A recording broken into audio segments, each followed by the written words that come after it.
नमस्कार दर्शक बंधु। प्रत्येक स्टूडेंट मानकर गोटे कॉमन प्रॉब्लम थाए। से प्रॉब्लम होची how to manage school and tuition time, how to manage college and coaching time. आमे हमरो स्कूल टाइम को ट्यूशन टाइम को केमिति मैनेज करू, कहीं हमको स्कूल को भी जावाई पड़ी, ट्यूशन को भी जावाई पड़ी। स्कूल रे भी किसी होमवर्क दिखती, ट्यूशन रे भी होमवर्क दिखती, करने पड़े। तो ये भितर आमको किसी टाइम भी मिलूनी किसी करने अदर एक्टिविटी करने। तो जो स्टूडेंट मानकर ये किसी प्रोब्लेम होची से मानको मु किसी कहबा पई चाहूची। सो यू ए वीडियो आपन को बहुत हेल्पफुल होगा। So you stay till the end and never skip of my video. Okay, प्रथम कथा है प्रत्येक स्टूडेंट माने गोटे रूटीन को फॉलो करंती, गोटे टाइम टेबल को फॉलो करंती जोटा कि कॉमन था। एवं मु केते जण स्टूडेंट मानक भी पचारि से माने कहते कि आम 6 घंटा स्कूल रे बिताऊ 10टा रु 4टा, ना कॉलेज रे 10टा रु 4टा बिताऊ 6 घंटा, एवं 4 घंटा ट्यूशन कोचिंग रे बिताऊ, सकाଳେ 2 घंटा संध्या बेले 2 घंटा, एवं 7 घंटा सोइबा पई पड़े। सोइबा भी इम्पोर्टेंट होता है, राइट? ओके, एवं 3 घंटा आमे स्कूल को जावाई प्रिपरेशन हो, कॉलेज जावाई प्रिपरेशन हो, ट्यूशन जावाई, कोचिंग जावाई प्रिपरेशन है, घर किसी काम भी करने पड़े। सो से 3 घंटा एमती भी पड़े। एवं बाकी जो 2 घंटा रहा खेलने जाऊ, बुलायापी जाऊ, तो 2 घंटा पास हो गए। तो जदि आप यही रूटीन को फॉलो करछंदी तो यही रूटीन रे मते आपण कहतु कि आपनकर सेल्फ स्टडी पे टाइम काए, आपन को रिवीजन करिया पे टाइम काए नाइ ना। आपण भल भाव में देखो यही रूटीन रे आपन को सेल्फ स्टडी पे समय नाइ, रिवीजन पे समय नाइ। जदि आप यही रूटीन को फॉलो करछंदी तो आपनकर लाइफ रे किछि भी चेंजेस होबनी। जदि आप बहुत भल भाव में नंबर रखा चाहती, बहुत भल भाव में पढ़िया चाहती, तो आप किसी भी करें ना, it's not going to happen. तो जदि आपण पाखे सेल्फ स्टडी करने समय ना, रिवीजन करने समय ना, तो आप करूँ कौन? आप स्कूल जाऊँच ठीक अच्छे, ट्यूशन जाऊँच ठीक अच्छे, जदि आप दिन में एमती समय न बाहर करके आप पढ़े ना, आप रिवीजन करेंगे ना, आपण किसी भी करें। तो मुझे गोटे रूटीन कहवाई चाहूँगी एवं से रूटीन को आप जब फॉलो करेंगे तो आपणकर भी बहुत भल भाव में मार्क्स आसो, आप बहुत भल भाव में पढ़ी पारे, सेल्फ स्टडी आपको समय मिल, रिवीजन समय मिल। एवं मु 4-5 जन स्टूडेंट मानक भी यही उपदेश देती, यही रूटीन फॉलो करने कही जहाँ मु फॉलो करी, जहाद्वारा से फॉलो करने द्वारा से सेल्फ स्टडी समय मिलला, रिवीजन करने समय मिलला। एवं मु चाहूँ कि यह से जदि काम करला, मो जदि काम कला, तो यही उपदेश को आपण मान सहित शेयर करने चाहूँगी। प्रथम कथा है आपण जहाँ भी किसी करुँच, जहाँ भी किसी रूटीन को फॉलो करुँच, आपण मु जो कहली यही रूटीन को जदि आप फॉलो करुँच तो आप जानते यह करने द्वारा आपंकर कौन लाभ हो कौन क्षति हो। सो प्रथम कथा है आज पर्यंत आप जो भी किसी रूटीन को फॉलो कर भूली जातु। आप आज पर्यंत जहाँ भी किसी कर फॉरगेट कर दिंतु। आसंता काली ठारू सकाळ 5टार उठापी चेष्टा करूँ, राइट? एवं समस्ते कहते सकाळ उठा द्वारा आमर बहुत भल भाव में स्मरण शक्ति बढ़े। एवं सकाळे जदि आप पढ़ुं तो स्वर्गर देवता मैंने आसी था, से आशीर्वाद करते। एवं जेजेबापा जेजेमा कही था कि जदि सका उठिकी पढ़े, ब्रह्म मुहूर्त जदि उठिकी पढ़े तो से सरस्वती माता भूपृष्ठ गोले था, जदि आप से समय पढ़ु था तो आशीर्वाद करेंगे। मे भी बोधवे ये सब ठीक कथा, किंतु प्रकृत कथा है जितेबाला आप सका उठिकी पढ़ुं, ब्रह्म मुहूर्त जदि आप पढ़ाई चेष्टा करेंगे और उठिकी पढ़ुं तो से आमर माइंड आमर मन पूरा स्थिर थाए, पूरा स्टेबल थाए। से समय आप जहाँ भी किसी पढ़े, जहाँ भी किसी करेंगे तार इम्पैक्ट आपण पड़ो। तो आप सका ब्राह्म मुहूर्त उठापी चेष्टा करूँ एवं किसी पढ़ाई चेष्टा करूँ। एवं यह भी कहवाई चाहूँगी प्रत्येक स्टूडेंट मानक किसी यह भी क्वेश्चन थाए कि आम सका उठिकी पढ़ू कौन, यहाँ भी गोटे क्वेश्चन हो पाए। तो यही क्वेश्चन आंसर मुझे देवाई चाहूँगी। तो आप सका उठिकी से चैप्टर को पढ़ु जो चैप्टर आपंकर ट्यूशन रे पढ़ा, स्कूल रे पढ़ा, कहीं आप जानी था कि आज क्यों चैप्टर स्टार्ट हम, आज क्यों चैप्टर रिवीजन हम। मुझे कहूनी कि आप पढ़ी बुझु, एटलिस्ट आप किसी तो नॉलेज पाइबे ना, किसी तो से ज्ञान आहरण करेंगे ना से लेसन। तो आप थरोली मन देकी पढ़ु, बस से यथेष्ट। जदि आप सका पढ़ुं किसी ना किसी तो आप बुझे ना, से ही यथेष्ट। जिते आप ट्यूशन जाऊँच से पाठ को ट्यूशन रे पढ़े तो आपणकर जहाँ भी किसी डाउट थाए से सल्व हो, से पाठटी को पुणी आउे स्कूल रे ना कॉलेज रे जिते पढ़ा पुणी आउ थे आपणकर माइंड क्लीयर हो सही पाठ उपर देखो आपणकर प्रत्येक दिन 3 थर रिविजन हो राइट जदि दिन को 3 थर आप चैप्टर को रिविजन कर लेसन को रिविजन कर तो आपको केते भल भाव मन रहा एवं सकाल जदि आप पढ़ुं आहरी भी गोटे बेनिफिट होची आपको प्रत्येक स्टूडेंट सकाल उठिक पढ़ती से मैंने ट्यूशन रे पढ़ती स्कूल रे पढ़ती घरे आसिक कौन पढ़ती संध्या बेले ना ना जदि आप सकाल पढ़ुं तो आपन को 2 घंटा एक्स्ट्रा मिल जाऊँ पढ़ाई केवल 2 घंटा नुहे जदि आप 2 घंटा को मास को 30 दिन हिसाब से मल्टीप्लाई करेंगे तो आपन को मास को 60 घंटा एक्स्ट्रा मिलूँ पढ़ाई तो देखो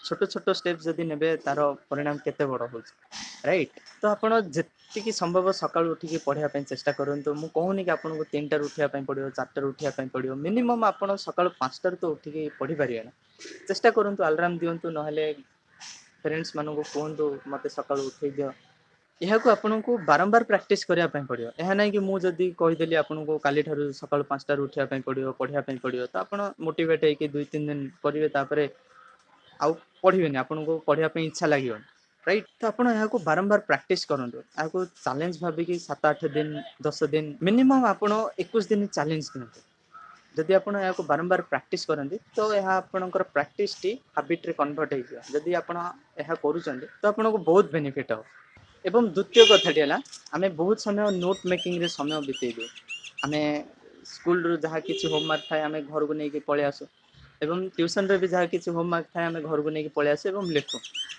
यह लिखा द्वारा कौन होती केते जन स्टूडेंट एमती था से रफ नोट करती स्कूल रे ट्यूशन रे रफ नोट कर दिखती एवं घर को जिते आसती से रफ नोट रु से पुणी आउ थे मेन नोट रे लिखापी चेष्टा करें पुणी आउ थे मेन नोट रे लिखती सुंदर सुंदर अक्षर कर द्वारा कौन हो आपंकर समय नष्ट होगा सहित आपण बुझी न था से खाता को आपण ही पढ़े आपंकर सांग आसिक पढ़े आप टीचर आसिक पढ़े कि लेक्चर आसिक पढ़े जदि आप कॉलेज रे सही विषय को लिखुं पुणी आउ थे घरे आसिक रफ नोट रु मेन नोट को लिखुं तो आपंकर समय नष्ट तो आपड़ करेंगे जिते आप कॉलेज जाऊँच स्कूल जाऊँच कि ट्यूशन जाऊँच जहाँ भी किसी आपको पढ़ाऊँगी आप मेन नोट रे ही लिखिपारे हो पारे आपंकर अक्षर सुंदर हेनी न हो किसी कथा ना किंतु एमती भाव में लिखुँ जिते आप पढ़े से आप बुझीपारे एतिक ही आपको यथेष्ट कहीं परिशेष से खाता से ही नोट आपन को भी पढ़ाई पड़ो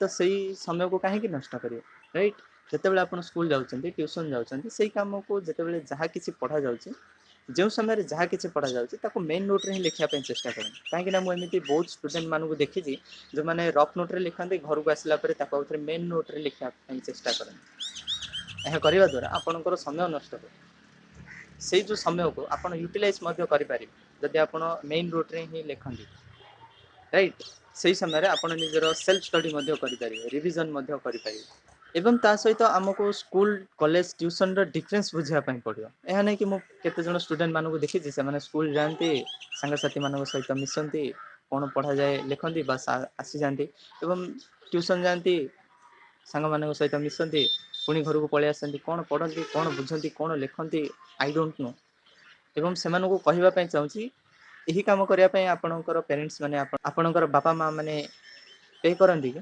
ट्यूशन जावाई स्कूल जावाई नहीं आम तार डिफरेन्स को बुझापी पड़ो आम जब स्कूल जाऊँचे जब आमको किसी स्कूल रू न बुझा पड़े तो आम ट्यूशन आसी से डाउट को सही क्वेश्चन को सही क्वेरीज को आम जहाँ सेल्फ डाउट थाए क्लीयर करने पड़ो क्योंकि coaching is to clear your concept clear your doubt यह बुझापी पड़ो स्कूल रे जहाँ आप न बुझती तो आप ट्यूशन रे आसिक क्लीयर करूँ ट्यूशन रे आसिक बुझापी चेष्टा करूँ से आमर माँ बापा माने आमर पेरेन्ट्स माने पे करती ताहार फायदा उठान आपड़ जहाँ किसी बुझुना स्कूल रे कि कॉलेज रे ताहा आपन ट्यूशन रे आसिक सार मान लेक्चर मान बुझापी चेष्टा करूँ जानापी चेष्टा करूँ निजर सेल्फ डाउट को क्लीयर करूँ ओके एवं शेष में मुझे आपको गोटे टाइम टेबल एक रुटीन देवाई चाहूँगी जहाँ प्रत्येक स्टूडेंट मानी सामान हम प्रत्येक स्टूडेंट मानी सिमिलार हम तो आप कौन करूँ सकाल 5टार उठापी चेष्टा करूँ 5टारू 6टा गोटे सब्जेक्ट पढ़ूँ 6टारू 7टा गोटे सब्जेक्ट पढ़ूँ ना 6टारू 6:45 आप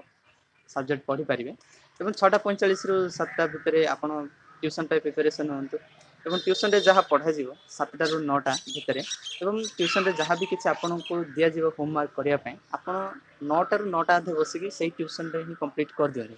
ତାକୁ ଘରକୁ ଆଣିବା କୌଣସି ବି ଦରକାର ନାହିଁ ଏବଂ 9ଟା ଅଧେରୁ 10ଟା ପର୍ଯ୍ୟନ୍ତ ଆପଣ ସ୍କୁଲ ପାଇଁ ପ୍ରିପାରେସନ୍ ହୁଅନ୍ତୁ। ସ୍କୁଲରେ କ'ଣ ପଢ଼ାଯିବ ସେଥିପାଇଁ ଆପଣ ପ୍ରିପାରେସନ୍ କରିପାରିବେ। 10ଟାରୁ 4ଟା ଭିତରେ ଯାହା ବି କିଛି ଆପଣଙ୍କର ସ୍କୁଲରେ ହେଉଛି, ଯାହା ବି କିଛି ସ୍କୁଲରେ ଆପଣଙ୍କୁ ପଢ଼ାଯାଉଛି ତାକୁ ବୁଝିବା ପାଇଁ ଚେଷ୍ଟା କରନ୍ତୁ। ମେନ୍ ନୋଟ୍ରେ ହିଁ ଲେଖନ୍ତୁ। ଓକେ, ଯାହା ବି କିଛି ଆପଣଙ୍କୁ ହୋମୱାର୍କ ମିଳୁଛି କରିବା ପାଇଁ ସେଇ ରିସେସ୍ ଟାଇମ୍ରେ, ଲଞ୍ଚ ବ୍ରେକ୍ ଟାଇମ୍ରେ ଆପଣ ତାହାକୁ କ୍ଲିୟର କରିବା ପାଇଁ ଚେଷ୍ଟା କରନ୍ତୁ। ଏବଂ ଯେତେବେଳେ ଆପଣ 4ଟାରେ ସ୍କୁଲରୁ ଘରକୁ ଆସୁଛନ୍ତି ସେଇ ସମୟରେ 4ଟାରୁ କିଛି ସମୟ ଆପଣ ଖେଳିବା ପାଇଁ ବି ପଡ଼ିବ, ଆପଣଙ୍କୁ ଫିଜିକାଲ୍ ଆକ୍ଟିଭିଟି କରିବା ପାଇଁ ପଡ଼ିବ। ଯଦି ଆପଣ ଫିଜିକାଲ୍ ଆକ୍ଟିଭିଟି ନ କରିବେ ତ ଆପଣଙ୍କର ମାଇଣ୍ଡ ଆକ୍ଟିଭ୍ ଫିଲ୍ କରିବନି, ରାଇଟ୍? ଆପଣଙ୍କୁ ଷ୍ଟ୍ରେସ୍ ଫିଲ୍ ଲାଗେ। ତ ଆପଣ କିଛି ଫିଜିକାଲ୍ ଆକ୍ଟିଭିଟି କରିବା ପରେ ଆପଣ ନିଜର 4ଟା ଅଧେରୁ 5ଟା ଅଧେ ପର୍ଯ୍ୟନ୍ତ ଆପଣ ନିଜର ସେଲ୍ଫ ଷ୍ଟଡି ମଧ୍ୟ କରିପାରିବେ। ଆପଣ ସ୍କୁଲରେ କ'ଣ ପଢ଼ିଲେ ଓକେ, ତାକୁ ଆପଣ ରିଭିଜନ୍ କରନ୍ତୁ, ସେଲ୍ଫ ଷ୍ଟଡି କରନ୍ତୁ। ଏବଂ 6ଟାରୁ 8ଟା ଯଦି ଆପଣଙ୍କର ସନ୍ଧ୍ୟାରେ ଟ୍ୟୁସନ୍ ଥାଏ ତ ଆପଣ ଟ୍ୟୁସନ୍ ମଧ୍ୟ ଯାଆନ୍ତୁ। ଟ୍ୟୁସନ୍ରେ ଯାହା କିଛି ଆପଣଙ୍କର ସେଲ୍ଫ ଡାଉଟ୍ ଅଛି ତାକୁ ବୁଝିବା ପାଇଁ ଚେଷ୍ଟା କରନ୍ତୁ, କ୍ଲିୟର କରିବା ପାଇଁ ଚେଷ୍ଟା କରନ୍ତୁ।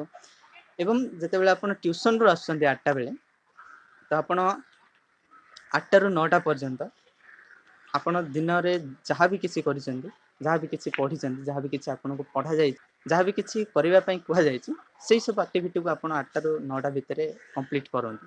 ମେ ବି 9ଟା ଅଧେ ହେଇପାରେ। ଏବଂ 9ଟା ଅଧେରେ ଆପଣ ଡିନର୍ କରନ୍ତୁ। ଡିନର୍ କରିସାରିବା ପରେ ଯାହା ବି କିଛି ଆପଣଙ୍କର ହୋମୱାର୍କ ଥାଏ, ଯାହା ବି କିଛି ଆପଣଙ୍କର ଲେଖିବା ପାଇଁ ଥାଏ କି ପଢ଼ିବା ପାଇଁ ଥାଏ ତାକୁ କରନ୍ତୁ। ଏବଂ 10ଟା 10:30 ଭିତରେ ଶୋଇପଡ଼ନ୍ତୁ ଏବଂ ପୁଣି ଥରେ ସକାଳ 5ଟା ସମୟରେ ଉଠିକି ପୁଣି ଆଉ ଥରେ ପଢ଼ିବା ପାଇଁ ଚେଷ୍ଟା କରନ୍ତୁ। ଓକେ, ଏବଂ ଆହୁରି ଗୋଟେ କଥା କହିବା ପାଇଁ ଚାହୁଁଛି, ଦିନରେ କୌଣସି ବି ସମୟରେ ଆପଣ ନିଜର ପ୍ୟାରେଣ୍ଟସ୍ ମାନଙ୍କୁ, ନିଜର ମା ବାପା ମାନଙ୍କୁ, ଫ୍ୟାମିଲି ମେମ୍ବର୍ସ ମାନଙ୍କୁ ସେମାନଙ୍କ କାର୍ଯ୍ୟରେ ହେଲ୍ପ କରନ୍ତୁ, ସେମାନଙ୍କୁ କିଛି ସାହାଯ୍ୟ କରନ୍ତୁ, ସହଯୋଗ କରନ୍ତୁ। କାହିଁକି ନା ଆପଣ ଯଦି ସେମାନଙ୍କୁ ସାହାଯ୍ୟ କରିବେ, ହେଲ୍ପ କରିବେ ତ ସେମାନଙ୍କୁ ବି ଖୁସି ଲାଗିବ, ଆପଣଙ୍କୁ ମଧ୍ୟ ଖୁସି ଲାଗିବ ଏବଂ ସେଇ ହାପି ଏନର୍ଜିକୁ, ସେଇ ଖୁସିର ଯେଉଁ ଏନର୍ଜିକୁ ଆପଣ ନିଜର ପଢ଼ାରେ ମଧ୍ୟ ଲଗାଇ ପାରିବେ, ଆପଣ ନିଜର ଷ୍ଟଡିରେ ମଧ୍ୟ ବହୁତ ଭଲ ଭାବରେ ପଢ଼ିପାରିବେ, ରାଇଟ୍? ସୋ ଆଶା କରୁଛି ଦର୍ଶକ ବନ୍ଧୁ ଭିଡ଼ିଓଟି ଆପଣମାନଙ୍କୁ ବହୁତ ଭଲ ଲାଗିଥିବ। So don't forget to like, share and subscribe my YouTube channel and press the bell icon, never missing any update. ଆଉ ଗୋଟେ ଭିଡ଼ିଓରେ ଦେଖା ହବ, ସେତେବେଳେ ପର୍ଯ୍ୟନ୍ତ ବିଦାୟ ଦିଅନ୍ତୁ। ରହୁଛି, ନମସ୍କାର।